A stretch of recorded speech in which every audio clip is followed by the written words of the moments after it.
Bihar assembly इंतखाबात में NDA भारी अक्सरियत से जीतने के लिए तैयार दिखाई दे रही है। अब तक के नताइज इस वक्त प्राइम मिनिस्टर मोदी का जो कोलिशन ग्रुप है वो बड़े आराम से बिहार का वोट जो है वो जीत रहे हैं। आपको अगर याद हो, इस पे मैंने एक दफा पहले भी कहा था कि मुझे ये लगता है कि बिहार इलेक्शंस का वेट कर रहे हैं, बिकॉज ये एक ऐसी चीज है जिसको ये लोग इस दफा ये बड़ा अटैक करना चाह रहे हैं। इनका प्लान यही है कि इन्होंने अपने जो नंबर्स हैं, इनको लगता है वही इनकी स्ट्रेंथ है, चाहे वो ड्रोन्स भेजें, चाहे वो नेवी के थ्रू करें या जो भी ये करेंगे, ये कोशिश करेंगे कि उसके मैग्नीट्यूड को थोड़ा सा ऑपरेशन सिंदूर से इंक्रीज करें। मसलन ये जो जंग होने वाली है ये इंतहाई शदीद होगी और इस जंग में सुरखरू होना इंसानों के बस का रोग नहीं है।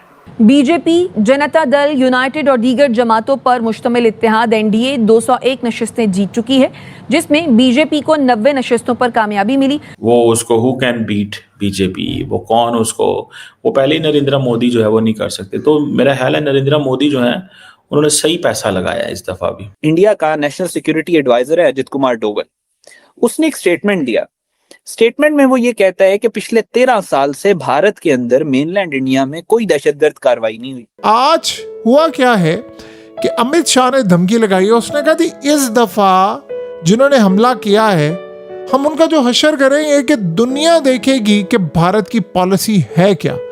यानी आप अंदाजा करें, उसने क्लियरली एक धमकी दी है। लेकिन एक चीज जो है ना वो मुझे समझ आ रही है कि मोदी साहब की जो पॉपुलैरिटी है और मोदी साहब को जो थोड़ा बहुत नेशनल इलेक्शन में झटका लगा था, दैट झटका is over, he is game to the game. दोस्तों नमस्कार। दिल्ली ब्लास्ट को लेकर आज हमारे होम मिनिस्टर जी ने एक ऐसा बयान दिया है जिसने पूरे पाकिस्तान को हिला दिया है। केंद्रीय गृह मंत्री अमित शाह ने इस धमाके को लेकर एक सख्त चेतावनी दी है। उन्होंने कहा है कि इस घटना के दोषियों को ऐसी सजा दी जाएगी जिसे पूरी दुनिया देखेगी। उनका कहना है कि देश में ऐसी हरकतें करने की हिम्मत कोई दोबारा ना करे। बताया जा रहा है कि लाल किला मेट्रो स्टेशन के पास एक Hyundai i20 कार में ब्लास्ट हुआ था, जिसमें 12 लोगों की मौत हो गई और कई लोग घायल हुए। ब्लास्ट इतना जबरदस्त था कि आसपास के कई व्हीकल्स भी तबाह हो गए। शुरुआती इन्वेस्टिगेशन के मुताबिक इसका लिंक फरीदाबाद के एक टेरर नेटवर्क से जोड़ा जा रहा है। कई शक के घेरे में आए लोगों को पकड़ा जा चुका है और कुछ अभी भी फरार हैं। पीएम मोदी की अध्यक्षता में हुई कैबिनेट सिक्योरिटी कमेटी ने इस ब्लास्ट को एक टेररिस्ट अटैक डिक्लेयर कर दिया है। इसी टॉपिक पर चलिए आगे इस वीडियो को देखते हैं। चैनल को सब्सक्राइब और वीडियो को लाइक करना ना भूलें। जय हिंद।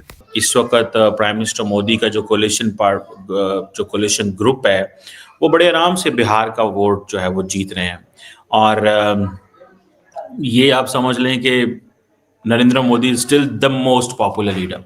और बिहार जो है इज क्रूशल बिकॉज ये इंडिया की 3rd मोस्ट पॉपुलर स्टेट है। तकरीबन 130 मिलियन लोग हैं यहाँ पे, जितना पंजाब जो सूबा है हमारा, इतना कोई ये पूरा ये एक स्टेट है।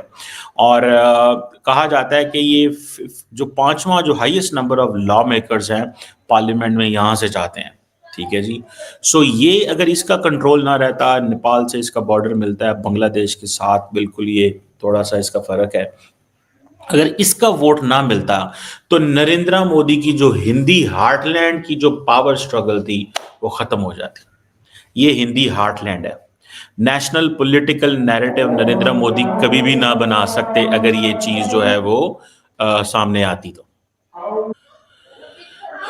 देखिए ये जो हिंदी हार्टलैंड है ना, ये नरेंद्र मोदी साहब की जान है इसके अंदर, याद रखिएगा, ऑलवेज रिमेंबर। और मैं आपको क्या बता रहा था कि ये जो नेशनल जो डेमोक्रेटिक अलायंस है, ठीक है, आप इसको जरा देखें, इन्होंने they have done wonders in so many ways कि ये अभी डिफरेंट सीट्स आ रही हैं और अभी डाटा आ रहा है। अब देखें एक चीज तो ये होना चाहिए कि बिहार का बड़ा क्लियर मैंडेट मिला। मैंने आपको बताया 5th highest number of law makers जो पार्लियामेंट में जाते हैं वो यहाँ से जाते हैं। ईस्टर्न स्टेट है और जैसे मैंने कहा Hindi heartland national political narrative को ये शेप करती है। और ये मोदी साहब का जो नेशनल डेमोक्रेटिक अलायंस कोलिशन है ये बड़े आराम से वो जो 122 सीटों वो कर सकता है।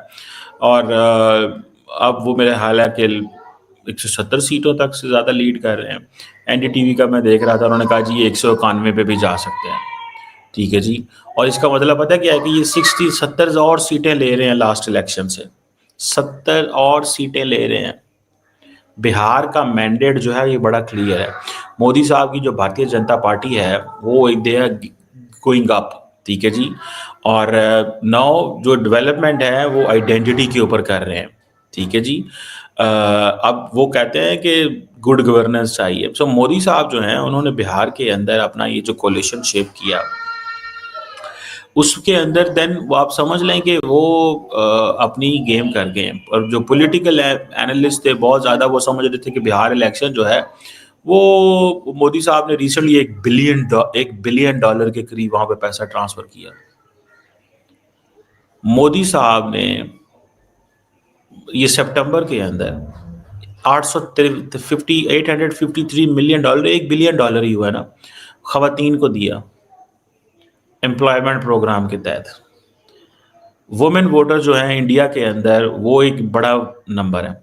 आज हुआ क्या है कि अमित शाह ने धमकी लगाई है। उसने कहा थी इस दफा जिन्होंने हमला किया है हम उनका जो हशर करेंगे कि दुनिया देखेगी कि भारत की पॉलिसी है क्या। यानी आप अंदाजा करें, उसने क्लियरली एक धमकी दी है। अब ये काम क्या कर रहे हैं, ये पूरे का पूरा उनका मीडिया सारे का सारा, आप एक चीज गौर करें, इस दफा का जो मामला है वो बिल्कुल अलग है। क्यों, उसकी बात को आप समझिए। देखिए सिनेरियो क्या है कि इंडिया ने पिछली दफा हमला कर दिया, पाकिस्तान ने कहा हम इन्वेस्टिगेशन में साथ देते हैं, आप किसी थर्ड पार्टी को बुला ले, किसी मुल्क को बुला ले और फैसला कर ले, वो साबित हो जाएगा तो फिर आप हमें कहिएगा। इंडिया ने बात नहीं मानी, उन्होंने हड़बड़ी के अंदर पाकिस्तान पर हमला कर दिया। और इससे याद रखिएगा काफ़ी सारे ममालिक नाराज थे इंडिया से, उन्हें रोकने की कोशिश की।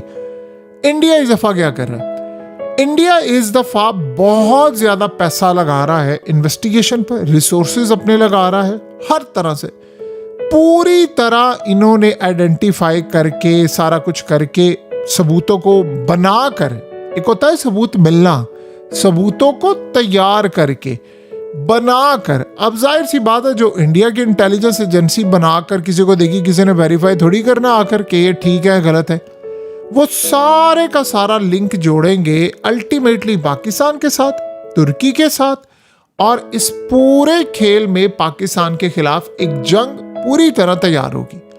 तो अब वो क्या करेंगे कि फिर पूरा मामला लेकर आएंगे सारी दुनिया के सामने कि ये देखो हमने पूरी डॉक्यूमेंट्री तैयार की है, ये हमला है, ये फलाना है, ये है, वो है। पिछली दफ़ा इन्वेस्टिगेशन हुई थी, उन्होंने हमला कर दिया था। इस दफ़ा वो इन्वेस्टिगेशन जो कर रहे हैं, जाहिर सी बात है उसको जो भी बंदा चैलेंज करता है उस पर टाइम लगता है चीज़ों को देखने। पहले वो सारा काम करके सबको दिखाकर फिर कहेंगे हम स्ट्राइक करने जा रहे हैं, ये देखो हमारे पास सबूत।